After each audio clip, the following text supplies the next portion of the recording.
Il a démarré avec 3 pots dans sa cour. Aujourd'hui, ces plantes partent dans des territoires, dans la ville de Bukavu et dans des provinces voisines. Voici comment ce pépiniériste a transformé la terre en business. Question. J'aimerais savoir quel type de plantes cultivez-vous dans votre pépinière? Oui, dans ma pépinière, je disponibilise 3 types de plantes. Il y a 3 types de plantes. Il y a des plantes agroforestières. Oh, quel genre de... Voilà, les plantes agroforestières sont des plantes disponibilisées au reboisement, donc pour reboiser. Oui, oui. Parce que vous savez que je vous ai parlé de l'environnement, la politique de l'environnement. Quand il s'agit de reboiser les terrains, on fait recours à ces plantes, Oui, oui. les plantes agroforestières. Oui. Oui. Et en plus, à part ces plantes, il y a aussi des plantes ornementales. Alors, les plantes ornementales, là, c'est pour orner les terrains. Alors, les terrains différents, là, nous trouvons les lieux publics, comme à l'église, à l'école, au bord des routes, dans des enclos. Là, on utilise ces plantes là-bas. Ce sont des plantes ornementales. Alors, ces plantes ornementales se distinguent aussi en 2 qualités. Donc, parmi les plantes ornementales, nous trouvons les arbres ornementaux. Notamment, là, nous voyons par exemple les sapins. Je ne sais pas si il y a des sapins, voilà. Ok. Les sapins sont des plantes Et ici? donc en qualité d'arbre, Oui, oui. mais c'est ornemental toujours. OK. Il y a aussi les fleurs alors. Les fleurs qu'on plante dans des pots, OK, de différentes qualités, donc qui attirent de belles fleurs comme ça. Voilà, donc nous sommes dans le cadre des plantes ornementales. Il y a ensuite les plantes fruitières. Là, vous comprenez les termes directement. Oui. Là, il s'agit de fruits. C'est-à-dire que ce sont des plantes qui produisent des fruits. Et là, bon, c'est pour l'alimentation normalement. Et alors, ces plantes là-bas qui sont fruitières, j'ai fourni celles qui sont naturelles et celles qui sont greffées. Ça veut dire que là-bas, il y a aussi le greffage. J'applique aussi le greffage. Alors, quand je fais le greffage, c'est question de raccourcir la durée de production et aussi donc garder la qualité des fruits qu'on Quels sont les préfère. défis spécifiques dans la gestion d'une pépinière ici à Kavumu ou au Sud Kivu? Quels sont les défis? Oui, mademoiselle, les défis sont nombreux. Mais les principaux, d'abord ici, nous trouvons par exemple donc la gérance, ou bien oui, la gérance de l'eau, donc la disponibilité de l'eau, quoi. La disponibilité La disponibilité de l'eau, et puisque là-bas, il faut vraiment que l'eau soit disponible, surtout pendant les saisons sèches. Et quand il n'y a pas de l'eau, vraiment, c'est un problème. Il y a aussi le moyen financier. Oui, les moyens financiers, c'est un défi, manque de moyens financiers. Puisque ça demande vraiment le moyen, la finance là-bas, pour maintenir la main-d'œuvre et tout ça. Il y a aussi les objets aratoires, les outils aratoires là-bas qu'on doit utiliser.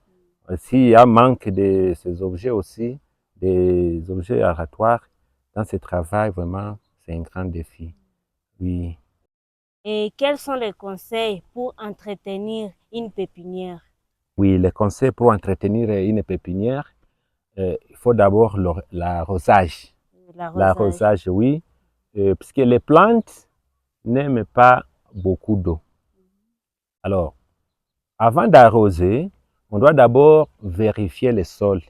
Si réellement le sol est sec, à ce moment-là, on passe à l'arrosage. Et si le sol n'est pas sec, donc c'est encore humide là-bas, ce n'est pas nécessaire d'arroser. Ça, d'abord, c'est le premier conseil, donc l'arrosage. Il y a aussi ce que nous appelons aussi la lumière.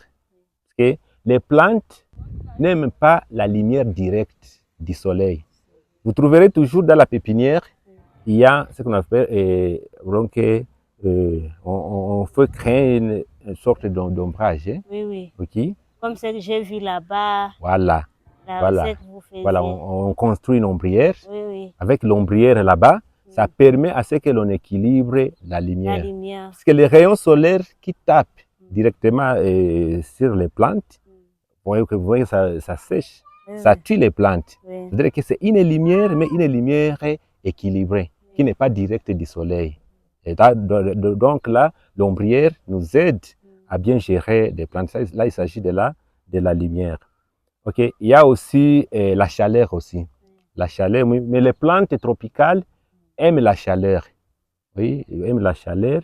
Alors là, la chaleur aussi, il faut gérer ça convenablement. Et il y a aussi l'engrais. L'engrais. Et comment vous faites d'abord pour avoir l'engrais?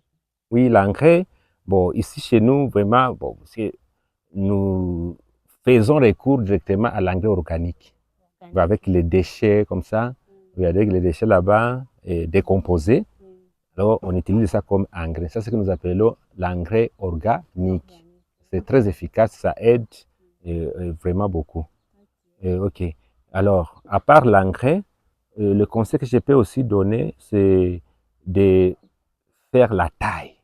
Voilà, la taille. Vous voyez, par exemple, ici, hein, il faut faire la taille, puisque vous verrez, par exemple, les feuilles arrivent au niveau d'être desséchées. Oui. Et quand c'est déjà sèche comme ça, et les feuilles sont sèches, il faut passer à la taille.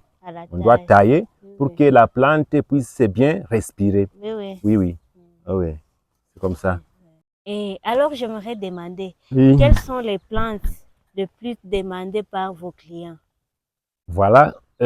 Vous trouverez que quand même, je n'ai pas fait un mauvais choix lorsque j'ai ciblé les 3 qualités, les 3 types de plantes. Parce que naturellement, on fait toujours recours à ces plantes. Je veux dire que toutes mes plantes sont demandées par les clients. Sont demandées par mes clients. Et où est-ce que vous exportez aussi vos plantes? Par exemple, à Bukavu, dans des provinces différentes. Ah, voilà, bon, OK. Oui, je fais l'exportation aussi. Même dans des territoires. Oui, dans des territoires, en dehors des territoires, ou dans d'autres provinces, comme ici au sud Kivu, on peut amener ça au nord Kivu, même dans des pays voisins. Et oui, ils viennent et ils achètent. Alors, comment gérez-vous les problèmes des ravageurs des plantes ici dans votre pépinière? Oui. Parce que je vois que vous avez une très grande partie, donc je ne sais pas comment vous gérez ça, les problèmes des ravageurs. Oui, les problèmes des ravageurs, oui, nous en gérons en utilisant l'insecticide. Parce que surtout les ravageurs que nous trouvons dans la pépinière, ils sont des insectes. Il y a des insectes là-bas qui viennent, rongent les feuilles et tout ça. Et même ces insectes arrivent au moment de créer des maladies aux plantes. Alors si on ne parvient pas à éliminer d'abord les insectes, les ravageurs là-bas en général, donc c'est déjà un problème pour les plantes. Donc nous utilisons l'insecticide pour éliminer ces insectes là-bas, les ravageurs quoi.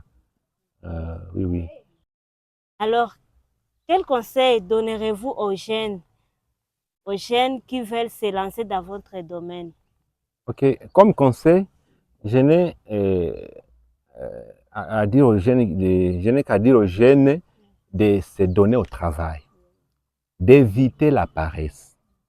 Parce qu'on peut avoir des connaissances dans la tête, mais si on ne parvient pas à mettre ces connaissances en pratique, voilà, c'est déjà un problème dans la vie. Ça veut dire que je conseille aux jeunes de se donner au travail, d'éviter la paresse, d'avoir un esprit d'entrepreneuriat. Oui. Merci beaucoup. Merci, mademoiselle. Merci de nous avoir écoutés. Alors, abonnez-vous et partagez, activez la cloche de notification pour ne pas rater nos prochaines vidéos. Alors, rendez-vous la semaine prochaine pour la prochaine vidéo.